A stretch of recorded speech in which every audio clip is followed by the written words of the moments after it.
Good afternoon. My name is Lorenzo Gonzalez, and I'm the Director of Performance Programs, and it is my great pleasure and honor to introduce you to the Bayer John Cobb Peace Lecture, which is one of the highlights of our year here at Naropa University.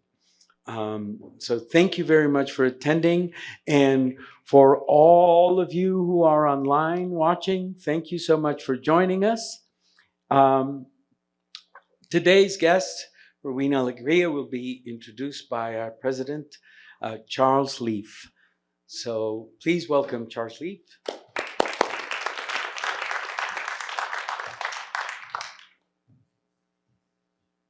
afternoon. I don't know why Lorenzo waves the tech crew line, but I'm going to go over to you here to get in front. So thank you all for joining us virtually as well. It's a pleasure to welcome you to the John and Bayer Cobb Peace Lecture. We're honored today to welcome Rowena Alegría to offer the 2024 Cobb Peace Lecture, and I'll introduce Rowena in a second. Let me just say a couple of things about this Peace Lecture. It was established by our former president, John Cobb, and his wife, Bayer Cobb, longtime Naropa supporters. We've been friends for decades. And they had an idea to fund a lectureship every year that would allow Naropa to bring remarkable presenters to our campus to talk about the areas of peace and social justice. An opportunity to heighten awareness of peace-oriented philosophy and innovative conflict resolution strategies. You can go online, but just to remind people that historically we've had amazing presenters of this Peace Lecture. Recently, we had the Modus Theater Company presentation of Undocu America monologues. It was my first acting gig since I was 8 years old, when I was Prince Charming in a French version of a play. So it was terrifying, but a powerful moment for Modus Theater, founded by a Naropa alum, to come back to Naropa and present this extraordinary work. Some years ago, we had Dr. Pumla Gaboto Mendicazela's profound presentation of the peace and reconciliation work in post-apartheid Southern Africa that she had been working on. And recently, Fania Davis, who is doing groundbreaking restorative justice work with youth in Oakland, California. So it's been this sort of amazing number of presenters who have come under this umbrella of the Cobb Peace Lecture. And it's to this that we welcome Rowena today. Rowena is the founder and director of the Denver Office of Storytelling. She holds an MFA in fiction from the Institute of American Indian Arts, many fellowships that you can read about, and is a prolific filmmaker and journalist and novelist and poet. Perfect in this lineage of peace lecturers. And so we're really delighted that Rowena is with us today. Rowena is at the front line of using the power of story, as this is my interpretation, she can correct me if I'm wrong, as an antidote for an increasingly closed-minded society, a society that's taking refuge in what is safe and familiar and rejecting often what's disruptive and challenging. I think public policy that's based on fear is going to only lead to more exclusion and increased division. All right. But I think, as you'll experience in the next hour or so, social justice work doesn't have to be somber work. Stories that shine a light on fear and ignorance, especially those that are honest, that use humor and encourage us to not take ourselves all that seriously, are quite powerful indeed. And I'm sure that we will get a sense of what our official Denver Storyteller has to offer in that area. So please join me in welcoming Rowena to the...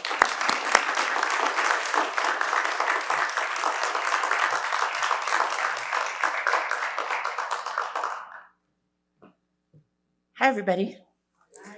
And hi, you guys. I'm really grateful that you're here, and I am super, super excited to be here. So thank you, Naropa, for having me. Thank you, Lorenzo, for advocating for me to be here today.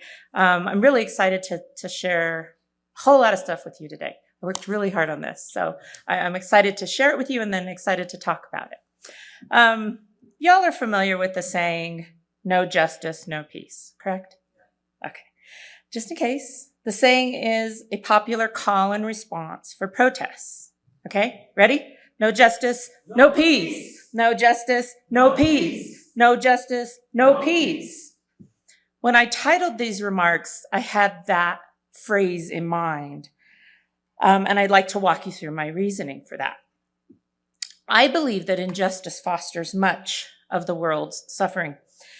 We live in a world of plenty. Why should people be hungry or unhoused?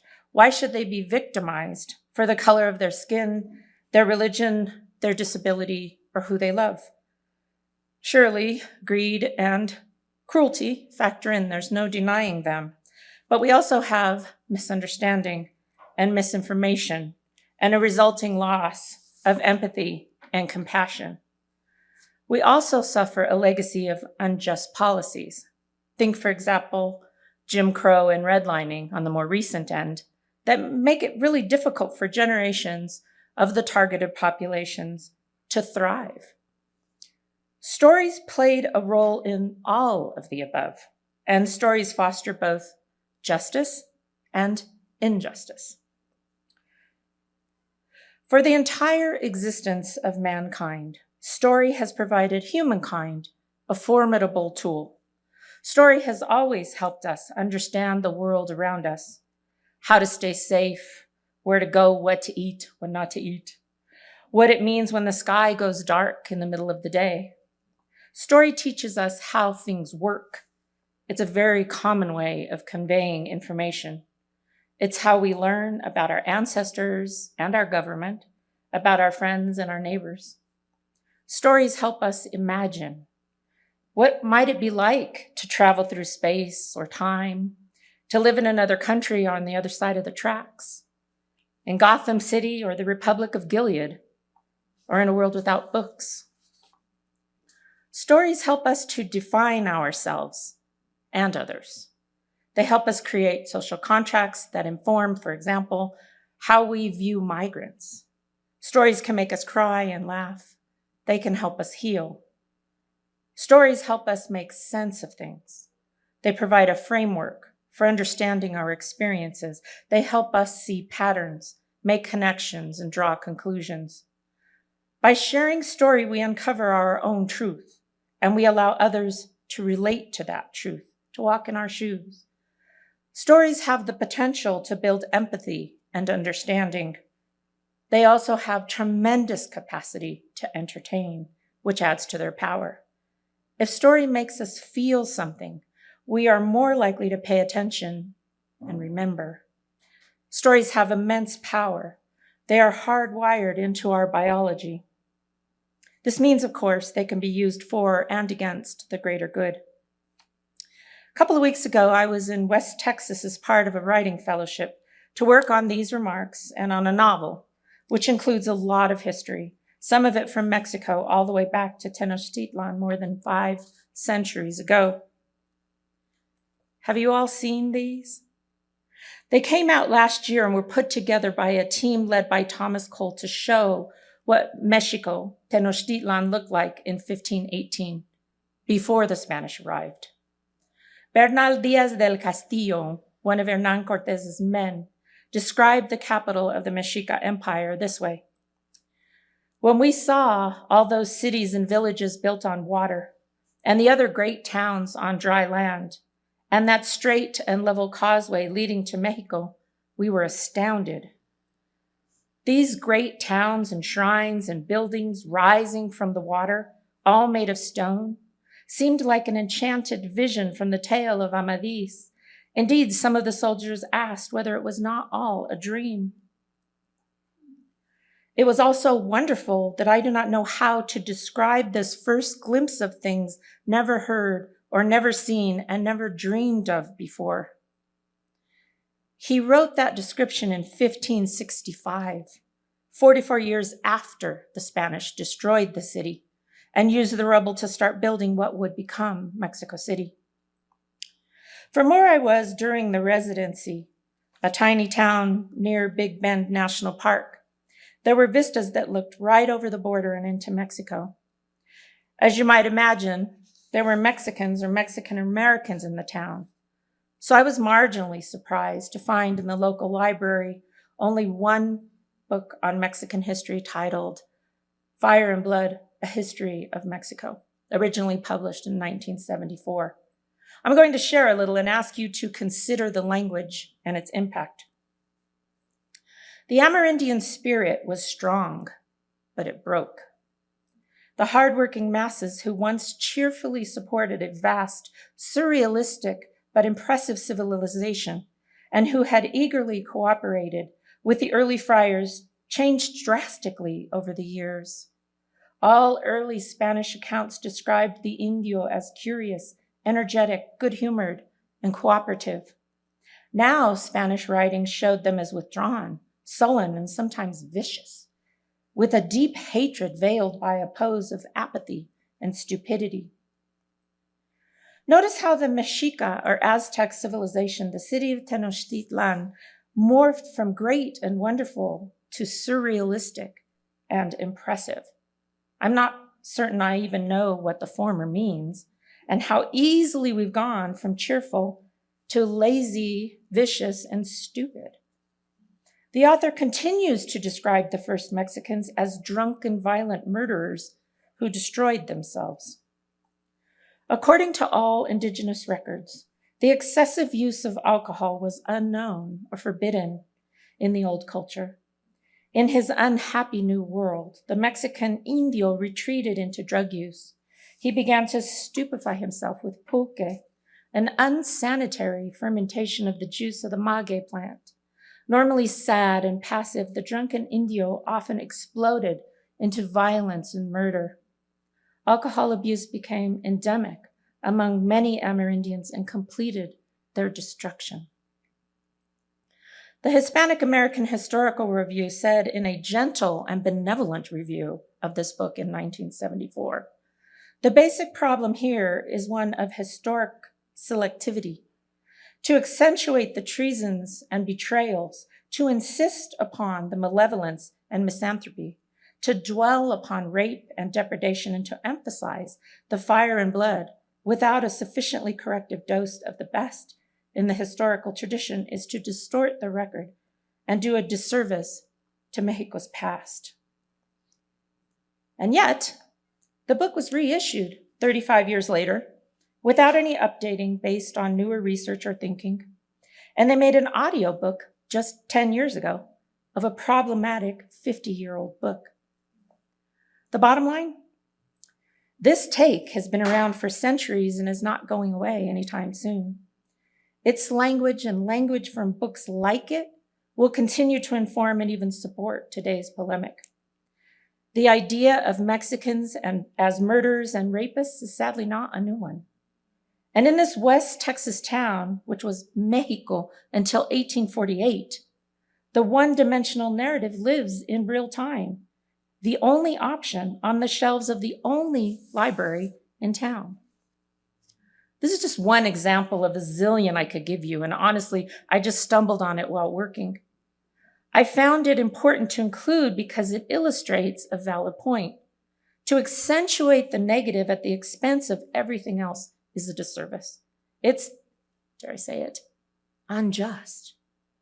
To label an entire people, in this case, the indigenous people of Mexico, as broken and completely destroyed feeds into the idea that indigenous peoples were wiped out, that they're gone completely, which is far, far from the truth.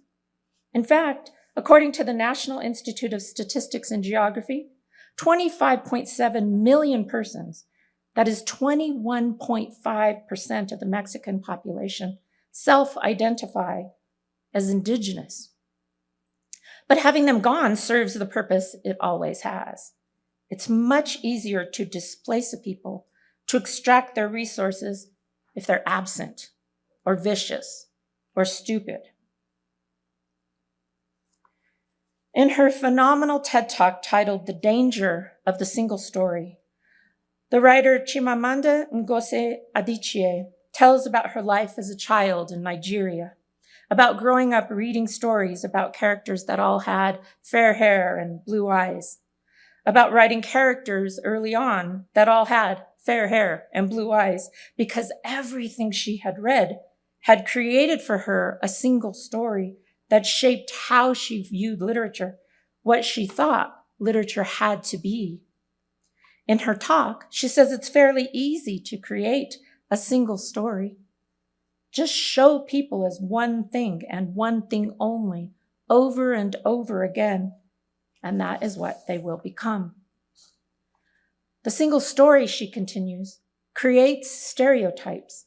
And the problem with stereotypes is not that they're untrue, but that they are incomplete. They make one story become the only story. Adichie tells the story of her trip to Guadalajara, Mexico, during one of the many eras in time when immigration became a hot topic in the US. And as often happens, immigration became synonymous with Mexicans. Quote, there were endless stories of Mexicans who were fleecing the healthcare system, sneaking across the border, being arrested at the border, that sort of thing. She recounts watching people in Guadalajara, going to work, drinking tea in the market, smoking, laughing, and feeling a slight surprise at the reality before being overcome by shame when she realized she had become, quote, so immersed in the media coverage of Mexicans that they had become one thing in my mind, the abject immigrant. I had bought into the single story of Mexicans, and I could not have been more ashamed of myself, end quote. Her story reminded me of the first time I was in Guadalajara to live with a family and study for a semester. My adopted parents will tell you they're not Mexican. My dad's family came from Spain centuries ago and still has land in northern New Mexico granted by the Spanish king and surely stolen from Native Americans with whom they would later intermarry. My mom swears her family's French, though they all spoke Spanish and ate beans and tortillas. Because students were punished in Denver public schools back then, well, not just public schools, private schools too, for speaking Spanish, my parents both grew up speaking English, a decision many parents made to help their kids fit in and to avoid them being punished by teachers wielding rulers and other punishments. In those schools, they were not taught any of the history we've touched on today, none of it. What they learned, what they internalized was that it was shameful to be Mexican, even to eat tortillas, because Mexicans were poor and lazy and uneducated. Plus, they were macho, darker complected, and they didn't value education. In the end, my parents were proud not to speak Spanish. I hadn't yet conducted my search where I would find that my maternal grandfather fought with Pancho Villa in the Mexican Revolution. But I was deeply driven by something my spirit knew, even if my mind didn't yet, to learn the language and the culture. Only when I was surprised by the sight of the house I would be living in for 6 months in Guadalajara, which was probably 3 times the size of ours, with much nicer furniture and art, 3 stories in an affluent part of the city, and they had a maid. Did I realize how my parents' opinions, supported by the larger common narrative, had affected me? Until that moment, I hadn't known I had also bought into a single story about my own people, about myself. Adichie says, quote, the consequence of the single story is this. It robs people of dignity. It makes our recognition of our equal humanity difficult.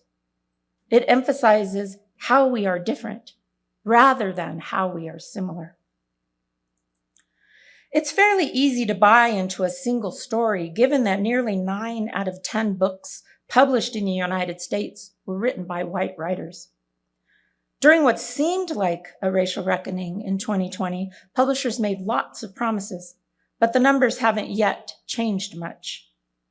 And the folks working in publishing, the people making the decisions about what gets published, plus the agents, the editors, the publicists, are still about 80% white. And for children, the number of books with main characters who are animals is higher than the percentage of children's books with characters from a diverse background. Meanwhile, the number of book titles targeted for censorship surged 65% in 2023 compared with 2022, reaching the highest levels ever documented by the American Library Association's Office for Intellectual Freedom in more than 20 years of tracking.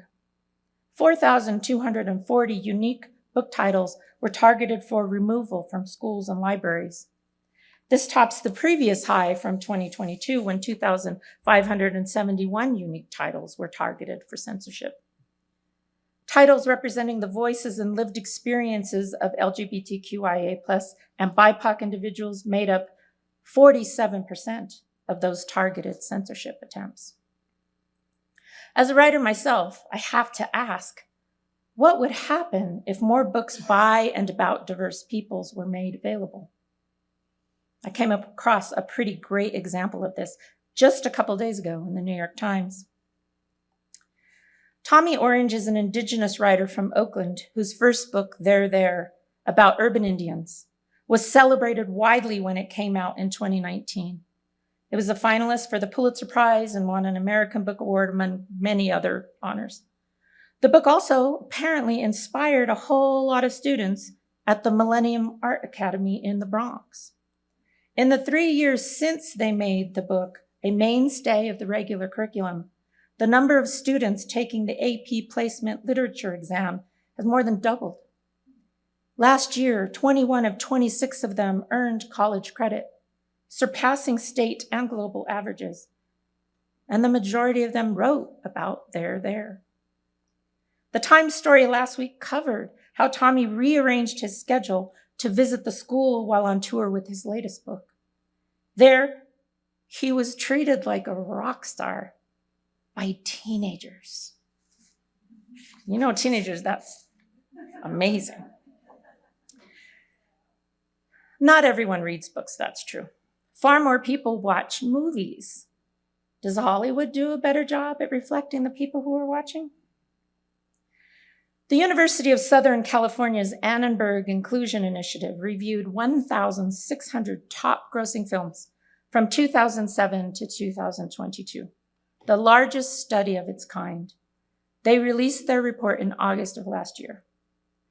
The review examined a whopping 69,858 speaking roles across those movies to see whether Hollywood has generated a significant shift in representation in terms of gender, race and ethnicity, LGBTQ+ identity, or disabilities. And the answer is mostly no. In 2022, for example, only 3 films featured Hispanic Latinos as roughly 19.1% of the cast, and only 10 films since 2007 went above this benchmark. To quote Annenberg, erasure was even more vast, as 46 of the 100 top movies rendered Hispanic Latinos invisible. The number's higher in 2021, but similar to 2018. Less than 1% of films showed a Native American or Indigenous person on screen. The professor who led the study said, "It's all talk and little action. Many of these numbers did not move or went backwards." If I had time to research further, I bet I would find a single story kind of representation for the rare occasions Latinos appeared on screen, an incomplete stereotype. Why is this sorrowful for me? Because it means another generation who can't see herself reflected in what is undoubtedly the epitome of modern American culture. And no, it's not just entertainment, because story also helps shape our society and how we see ourselves. I grew up feeling invisible. I didn't see myself or people who look like me represented in books or movies or advertisements, not in the news or in national politics, as celebrities, not in music or sports, certainly not in classrooms. These images are from the 1970s, 80s, and 90s. We, meaning marginalized groups, were and are, in so many respects, still invisible. Like most Latinos, I love movies. So going back to Annenberg and the movies, Latina erasure is pronounced. A full 61 movies out of the 100 rendered Latinas invisible, meaning People who look like me and my family are not on the screen at all in more than 6 out of 10 movies today's Hollywood produces. I would argue that this erasure is an injustice, especially given that 19% of the US population is Latino. In Denver, we account for about 1 in 3 Denver residents. Is it just to leave out of the narrative such a large portion of the population? What is the result of that broad erasure? As humankind, we face significant crises right now across the globe. If we continue to recognize only one story, to see our challenges and our people as one-dimensional, we will continue to fail to see and perhaps understand the bigger, very complicated picture of us. If we refuse to recognize the social, political, and economic factors that got us here, the cause of our troubles, that limited perspective is a dismissal of potential solutions. If we erase our history, and it is surely our collective history, we are leaving out voices that most assuredly would offer us a new and unique outlook, given that we have for so long ignored them. We are ignoring the lessons of our past. And by continuing to ignore them, we also continue to refuse to take responsibility for them or to hold anyone at all accountable, which allows for situations to continue and perpetuates what is often violence against present and future generations. Can story truly fix all that? The question I asked when we launched the Denver Office of Storytelling was this: what if we listened? I came here today to present about narrative justice. Well, what is narrative justice? First off, I did not create the term, which has been used to mean several different things. In global health initiatives, it's been used to describe a project that allows Indigenous people to claim and tell their own stories, and perhaps even heal with what their project calls narrative therapy. An author and critical theorist wrote about narrative justice as a theory of aesthetic education, proposing that the cultivation of artistic sensibility can improve moral character and achieve political justice at the intersection where law and the arts meet, when there isn't case law available and a judge turns to fiction or poetry to inform a legal situation. Narrative justice has also been proclaimed as a frontier for social change around global poverty reduction efforts. If we had to break it down literally, a narrative is a story. It's a way of presenting a situation that promotes a point of view or set of values. It's an art, a representation of a story in art. Justice is the maintenance or administration of what is just or reasonable or proper, the quality of being impartial or fair, its righteousness and correctness. So at its most basic, narrative justice is the artful telling of a story from a righteous point of view. I love that. I would add for context 2 questions. Whose stories matter and who gets to tell them? That all sounds a whole lot like what we do at the Denver Office of Storytelling, where we preserve and share the history and culture of the city, primarily by creating films in the voices of residents. We've been at it for 5 years now, scrapping every step of the way, and we've created 8 documentary films and hundreds of shorter films. How about a sample?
I hope that among the first things you notice is the diversity of voices we have brought to this project. If we're talking about filling in the gaps in our city's history, and we always are, I think you can see how seriously we take that charge. And this is from 2 years ago. Since then, we've reclaimed Denver's Chinatown, shared the story of the West Side Jewish connection, profiled a mom who started a nonprofit to bring cleft palate families together, provided a platform to one of the last survivors of the Tulsa Race Massacre to tell his story, may he rest in peace, captured the closure of Denver's only school for Indigenous kids, and the opening of a clinic that began in a tiny house and is now a 24,500 square foot community health center that serves people with and without health insurance, regardless of status. And there are only 3 of us. Well, honestly, 2 now, Emily Maxwell and I, plus a wonderful part-time intern, Vanessa, for a few more weeks. But please join me in sending all the healing light to our 3rd storyteller, Roxana Soto, who has been battling cancer and we hope will be back strong and healthy soon. The Denver Office of Storytelling was founded in 2019, in large part as a means of reaching marginalized communities, as community engagement. It was inspired in part by the many, many meetings I sat in, I kid you not, about how to get residents to listen to the city. Having sat in countless community meetings as well, my question was, what would happen if instead of talking at residents, we listened to them? I'll be honest, I wasn't thinking we would solve for climate change or anything that lofty. I thought we might just open the lines of communication a little bit, maybe fill in some gaps in history, change our city's history, but that's it. Because the project was the first of its kind to tell resident stories on video, we had no model to build off of. Though then as now, I'm a big fan of Humans of New York. Anybody else? I figured we'd create a Denver video version. But working directly with hundreds of residents and dozens of community partners over the past 5 years has taught us how small we were thinking. The potential of story is much greater than that. And after 5 years, we're only getting started. Almost as soon as we began, residents began to come to us with their stories, especially the ones about their community or their families, the ones they feared were being forgotten. To give you a sense of this, I'd like to share a trailer from one of our first documentaries titled 1,000 Paper Cranes, a film about how Denver's Japanese American community emerged from imprisonment in Southeast Colorado during World War II.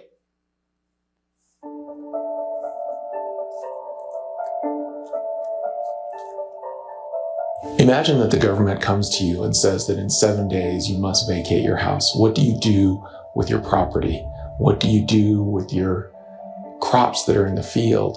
What do you do about your pets? Fear, ignorance. 120,000 plus Japanese and Japanese Americans were taken from their families, from their homes, had to leave their businesses. It was shameful to be in a camp like criminals. These are American citizens, just like you're an American citizen. After Pearl Harbor, the government put Japanese Americans into camp under the pretext that it was impossible to tell the loyal from the disloyal. He said, we simply can't tell, so let's just lock them all up. People were rounded up. They had to go to an assembly center. Picture someone saying, you have a suitcase and it's only this big. Suitcases now are much bigger, so I always make sure to tell them it's only this big. Someone tells you, you have a day, you have to figure out what you're going to put in that suitcase and you have to leave and you're not sure when you're coming back. And some of them went to a relocation center and then went to, they called them camps. They didn't learn a lot about it in school, really at all. There was like 3 sentences I think I remember in our textbooks about the internment camps. And of course, now looking back on it, it's horrible. It's a horrible thing to have happen to any person, let alone an American citizen. They were told it's your behavior, it's your remembering your cultural heritage that made you vulnerable to this, when the reality of it was your skin color and the way you looked. Some people were in camps for 4 years. I mean, I can't even imagine. I can't even imagine not knowing where I was going to be for a week, much less years go by.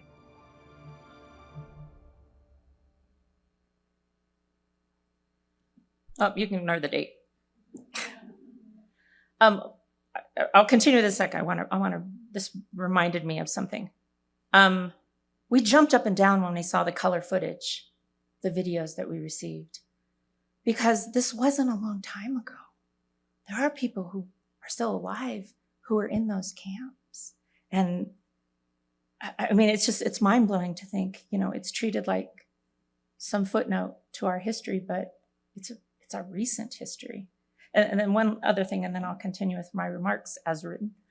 One of the biggest challenges we face in this job is finding the images, the video for these stories. Because we're making stories about marginalized communities, archives didn't care about those communities.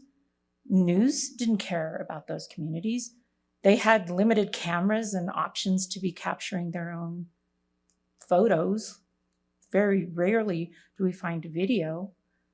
We have to turn to the folks in the films to help us to be able to make the films. So anyway, back to the lecture. During the discussion after the first screening of this film, mostly for the people in the film and their family and friends, a woman whose mother was in one of the camps and featured in 1,000 Paper Cranes stood up and said, "Our only family heirloom was an army blanket from one of the camps until this film." I choke up every time I tell that story because it taught me what the true impact of this work could be. And then COVID struck. Like everyone, we had to change our work plan. But what that meant was we had a lot more time to spend than planned on our next documentary, which turned out to be yet another lesson in how to do this work. In the fall of 2021, we did an advanced screening of Chicanos, Nurturers, and Warriors at History Colorado. Sold it out overnight.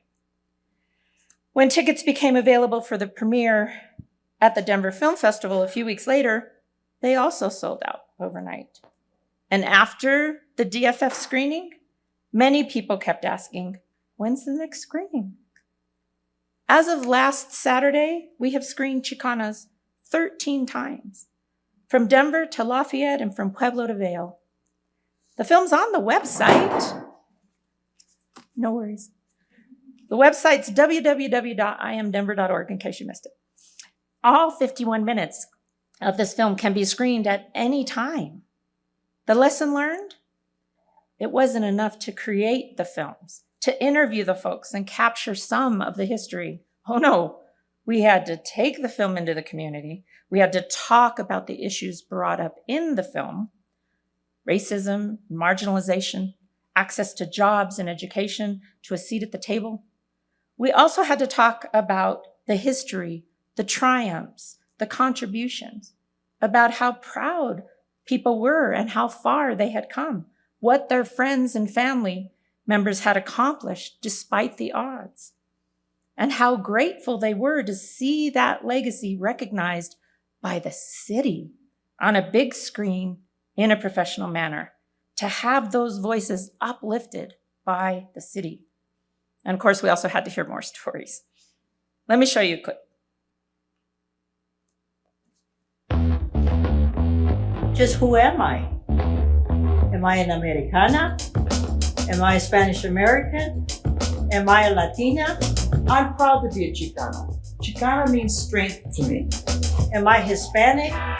Am I a Chicana? Am I Latinx? It means we're proud. We're proud of who we are. We're proud of our ancestry.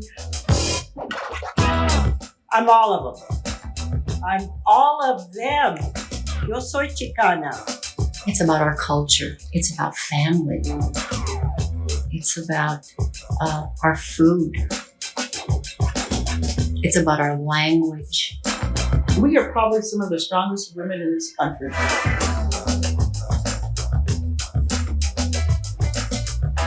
I am a Chicana, a woman born here in this country, but with very strong Mexicana roots and indigenous roots, and whose life is dedicated to social justice. We have a unique place, and sometimes we're the nurturer, and sometimes we're the warrior, and sometimes we're both.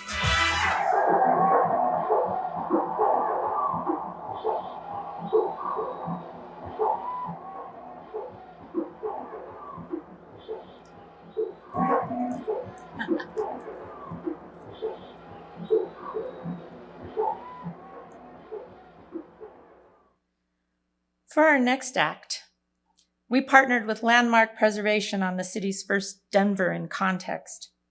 I know you'll be shocked to hear that only about 13% of Denver's landmarks honor someone from a diverse community.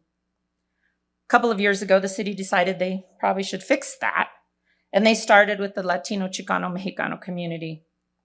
Landmark hired a historian to write a 200-page overview of the history, and the Office of Storytelling created a companion film. I mentioned this one because it helped us to see that while we were grateful that community was embracing our films, we were doing them a disservice if the city wasn't paying attention to those films. If the policymakers weren't learning from those films about the actions of their predecessors and how those actions continue to affect the issues they deal with today.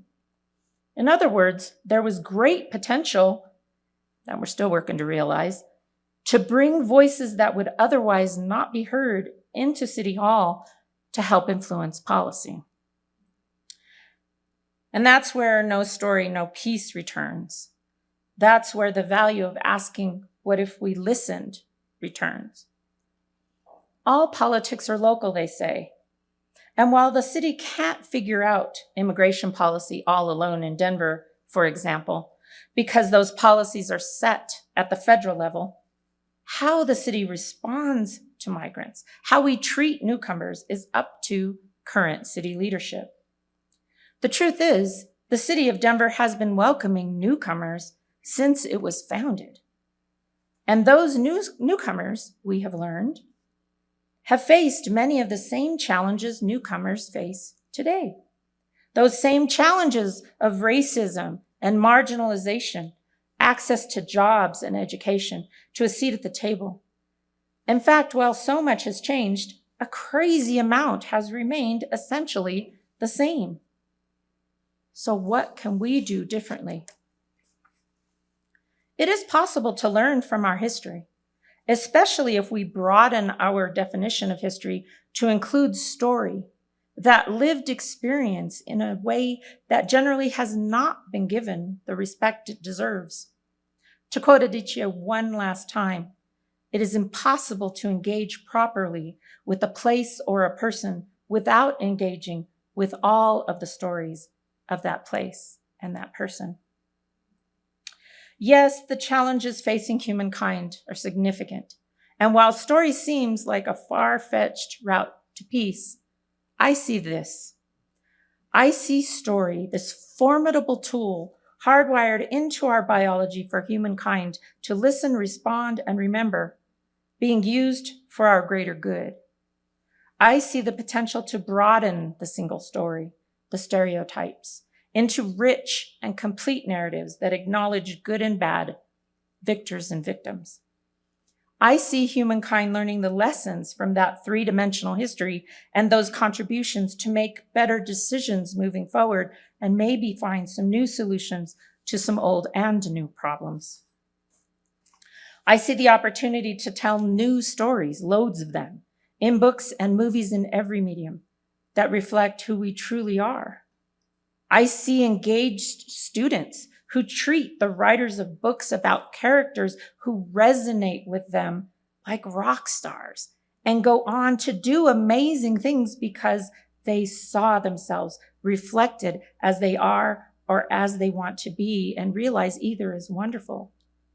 They found pride.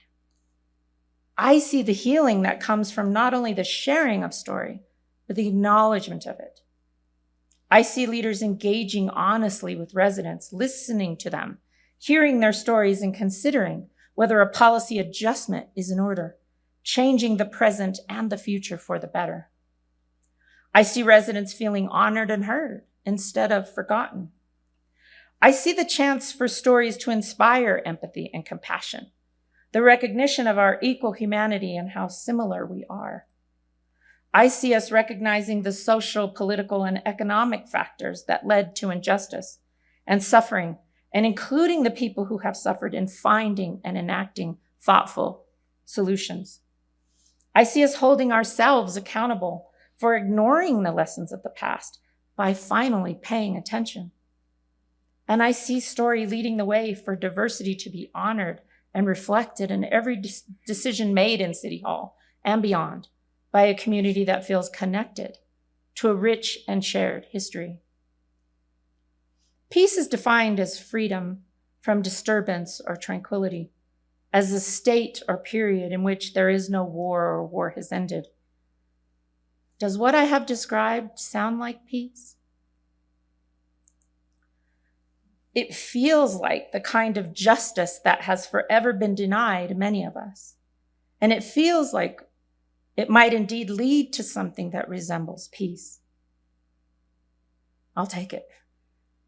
And I hope you'll join me in working toward a present and a future overflowing with rich new stories.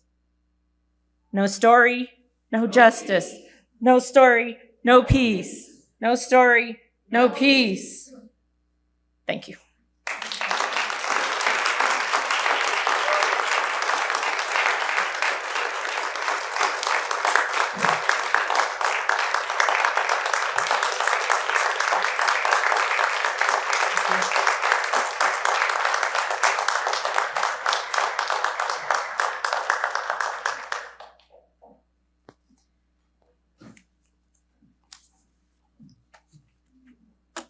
And so now we have a few minutes to thank you very much. Thank you. Thank you.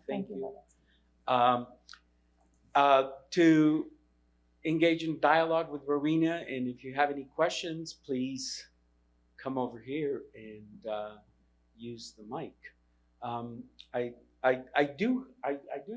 start with a question. In terms of your office, how do you see it expanding in terms of not just being for the city, but for the whole state? Well, if you know Governor Polis, call him up. Chuck has his number. Honestly, one thing I didn't talk about is the response that this project has received all over the world. I've talked to researchers at Harvard and the Sorbonne and Georgetown. I've talked to folks in Australia and the deputy mayor in Rouen, France, about the potential to do this kind of work in other places. And every time we're out doing screenings, somebody asks, well, why doesn't my city do this? Or why doesn't every city do this? I agree completely. And I'm really happy and excited to help other cities do it or to expand the work that we do to other places. Because, I mean, like I talked about in the remarks, the response that we get from people is just incredible. It's unbelievable. It feels like justice because you see people, we make people cry all the time, but in a good way, right? I mean, they're crying because they feel seen and they feel heard. They see themselves represented in a respectful way in their own voices. And it really is a beautiful thing. And I would love to share. So if you want to call him up, I'll talk to him. I'll take his call. Thank you. Anybody?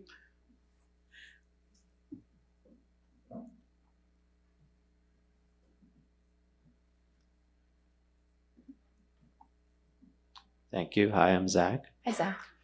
You mentioned the traditional Orthodox community neighborhood in Denver. Mhm. And I'm just curious what you think the Mexican American community can learn from the cohesiveness of the traditional Judaic neighborhoods and vice versa. What can the Judaic neighborhoods of Denver and elsewhere learn from the Mexican community and the larger Hispanic communities? Thank you for the question. Honestly, I think all communities can learn from each other, right? Like, I do admire the cohesiveness one of the things that we talked about in making the film, our most recent documentary is called Kesher, the West Side Jewish Connection. And it's going to be on 9 News on Saturday at 6 p.m. And then next Sunday, it's going to be on KTVD at 10:30, I think. Anyway, it's on iamdenver.org if you want to watch it. But one of the things that they talk to us about is, this idea, if anything happens, if there's somebody needs help, somebody's, sick or whatever, I mean, people just show up. They come together to help each other. And I think that's actually something that the Latino community shares in that, right? I mean, I have a big family. My cousins are here. We show up for each other. We bring food, we whatever. I mean, like that is part of it.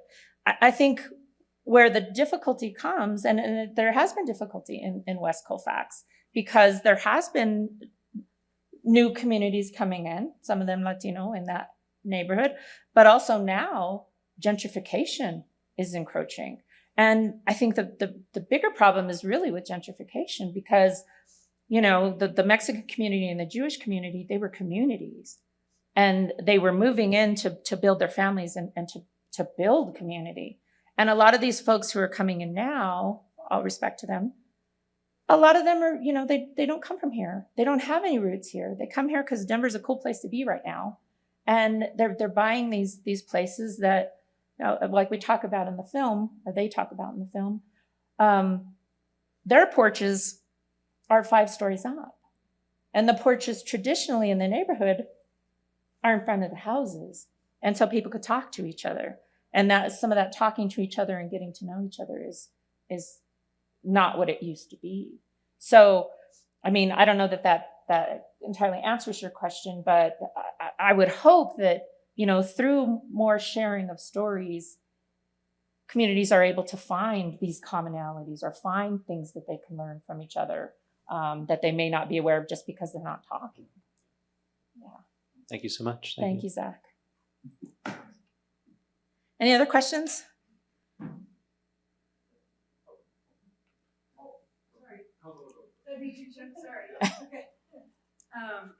So, Ro, I wonder about the process, how these arise. How many documentaries or how many of these stories have you done? We've done hundreds of short stories, and we've Okay. done 8 documentaries. Okay, so far. 8.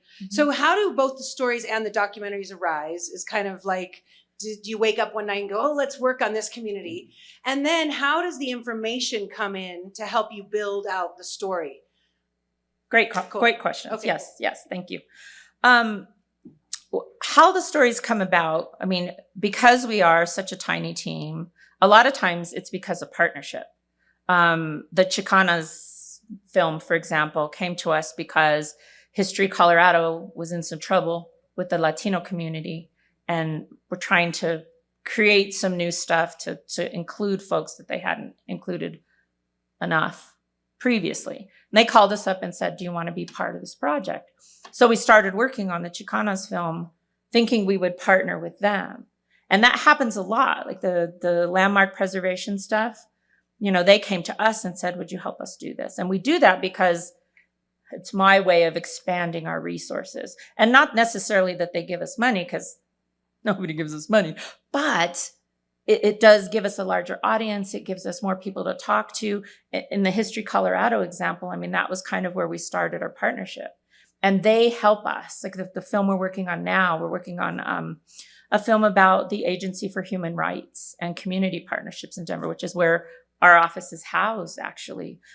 It's 77 years old. And it's a place where activists have come into the city to work from inside to force change. It's a fascinating story, and that one's coming. But History Colorado sent us a ton of photos. Denver Public Library sent us a ton of photos. We go searching in their archives, and then they send these things to us. So that's how a lot of that stuff comes. And then a lot of the other things. I mean, at this point, we've done a lot of films. So we sort of know we're missing this community, or we wanted to do this community. So we need to circle back and try to do that and find those films. And then we also have folks like the Reclaiming Denver's Chinatown film that we did. Members of the couple of families came to us and they said, we feel like our history is being forgotten. Can you help us? I was born and raised in Denver. I didn't know Denver ever had a Chinatown. And we hear that all the time now that we've made this film. That's probably the most common comment we get next to why doesn't every city do this? But, Denver had a Chinatown? Yeah, they did. The Chinese showed up with the mines. They showed up with the railroad. They've been in Denver from the get. But their place near Coors Field was mostly destroyed in an anti-Chinese race riot in the 1880s and then completely demolished. They put up a parking lot. The city did in like the 50s. It was urban renewal, right? And so they wiped that out. But they came to us and said, help us tell the story. And then they opened their archives. We could not have done that film without them digging in and sharing what they had, because we found a handful of photos about the Chinese community, about Chinatown. I mean, it was like you had to look up Hop Alley or something slanderous to find these kinds of images, which is what we have to do. We have to misspell names. We have to think, well, how might they have categorized us back then, and then look up the slur or whatever, because honestly, that's still how the archives are in too many instances. But yeah, that's how most of them come. And then how we make the films, my itty bitty team, we're all recovering journalists. And I have Emily, I mentioned her name. Hi, Em, I hope you're watching. We have one videographer, editor. She's the queen. She's amazing and wonderful. She does a lot of it. She does the filming. She, puts the edits together, everything. Tell you a quick story. When we turned in, I even forget which one, it might have been Chinatown, to the Denver Film Festival. You turn in your film and you turn in your list of credits. We turned it in and they called us up and they said, we think you made a mistake. You have only one name for all of these different roles. Well, it wasn't a mistake. That's how we roll, right? Yeah. So, and then Roxana and I mean, we help with the research. We help finding the sources and scheduling and doing a lot of the archive searches and, helping put the script together and all those kinds of things. Yeah. That's pretty much how it happens. And do we need more staff and resources? Yes. Yes, we do. Yes, we do.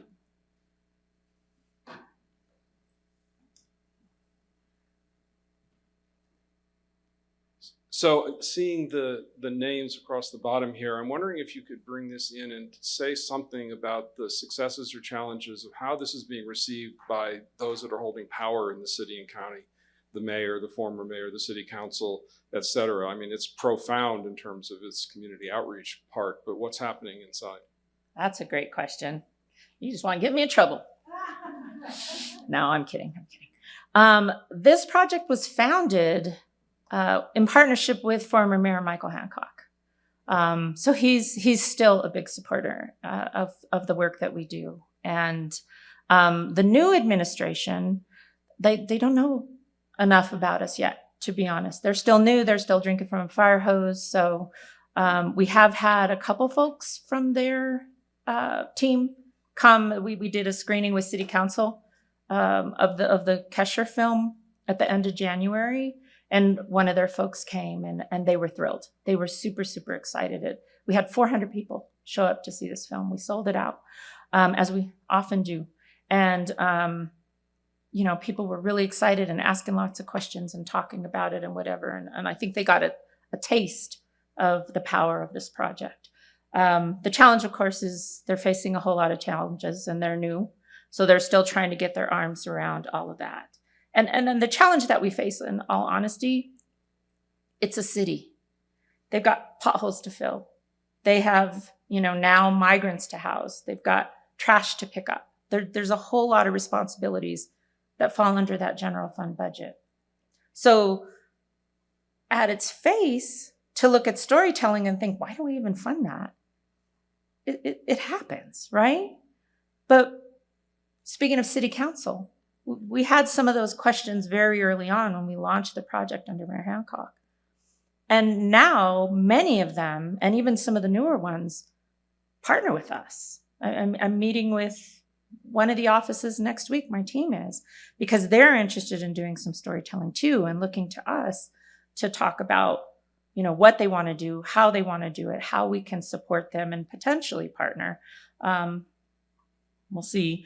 Just don't have the resources for a lot more partnerships right now, but we can help other projects, and we do help. We partner with a lot of other departments and agencies in the city who are very aware of what we do and how we do it, and want us to be part of their work. So we have made a lot of progress having a new administration. We have to start again in a lot of respects, but as you can tell, I'm pretty passionate about this work, and I'm very proud of the work. And I think if I can get the mayor, for example, to a screening and show him how powerful these films are and what we're actually doing, my hope is that he will be on board completely, just like our previous mayor was. Any other questions, comments? Yes.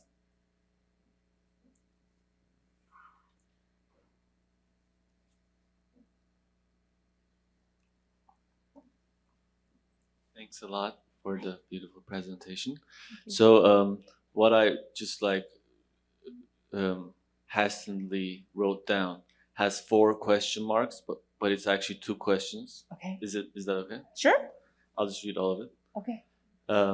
The first is, in his book, Pedagogy of the Oppressed, Paulo Freire touches on introducing the power of storytelling as a tool for empowering oppressed communities. Is your work informed by his work, and how, if so?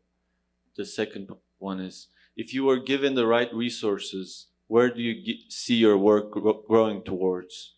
How can this prototype of service be expanded for further social change? As in, what is your dream, your vision? Oh, I love those questions. Love those questions. The work was not informed by that work, but I will look it up because I'm intrigued. So thank you for bringing that to my attention. As far as what my vision is for this, oh my gosh, here we go. I would have a team of storytellers, some of them videographers, some of them producers, some of them researchers, historians, all of us working to fill our many, many, many gaps in history. There are enough to keep a lot of people busy for a long time, filling out these stories, finding the stories, talking to the people, finding the interviewees, scheduling things, all that. There's a ton of work that could be done. We also need to figure out an archiving system, right? Right now, the things are on the website, we're on Dropbox, but technology moves really rapidly. In 20 years, is it going to be a website? I can guarantee that whatever our file format is now, that's going to change. So how do we ensure that the work is preserved? It's saved in a way to help do that. And that would be, the archival project would be a huge project. I've already talked to 9 News, the Denver Post, the Denver Public Library. We all have that same problem. How do we preserve our work? How do we digitize our work and save our work? We actually just got accepted into a project called Community Webs that is trying to solve some of those problems and build a community archive. So stay tuned. In my spare time, I'm going to get trained on how to do all of that. But that is part of the dream, right? To be able to have the work saved and available. It's not enough to say, put it in a shed over here in a box and maybe we'll look at it again one day. It has to be not only digitized and preserved in a format that saves it, but it has to be available to community. I mean, what good is it if it's not accessible? That's nuts. Another thing that I would really love to do if I had all the resources is, we dig up a lot of stuff for people. We talk about trauma in a lot of the stories, a lot of the things that people have suffered, and we tell those stories. So we should also have a way of healing and talking to people. We need social workers. We need folks who can do this kind of, narrative therapy and allow people to share their stories, but then help them work through whatever we dig up for them. If we're talking about some tragic things in history, there should be a way to do all of that. And then, as far as like a template or whatever, I would love to have a model to literally build out a toolkit. Here you go. You want to do this in your city? Here's how you do it. And of course, that all requires money. So I would love to have the money to be able to do all of that and more, right? To be able to, one of the things we're trying to work on now is actually having study guides, right? We know a lot of professors use our work, teachers use our work in their classrooms. I had a professor from Berkeley call and ask if they could use Chinatown in their classrooms. How do we serve teachers in that way, right? Everybody in Colorado has to do a Colorado history project. I personally did not want to write about Molly Brown anymore. No offense to Molly Brown, but no, that's just not my experience, right? And our history's broader than that. Come on. So how do we create more films and then have study guides so that they can be used in classrooms, so that these stories are informing the teachers and the classes about the stories? So that's at a glance what I would like to do. And I'm sure if you gave me 5 minutes, I could think of 10 other things that I would love to do. Sounds very exhilarating. Thank you very much. Thank you so much. Anybody else?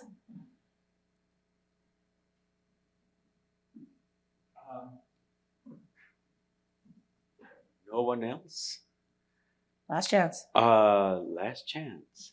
Well, Rowena, thank you so very much for being here with us today. And on behalf of everybody and the Peace Lecture, thank you for coming here. And let's have one more round of applause.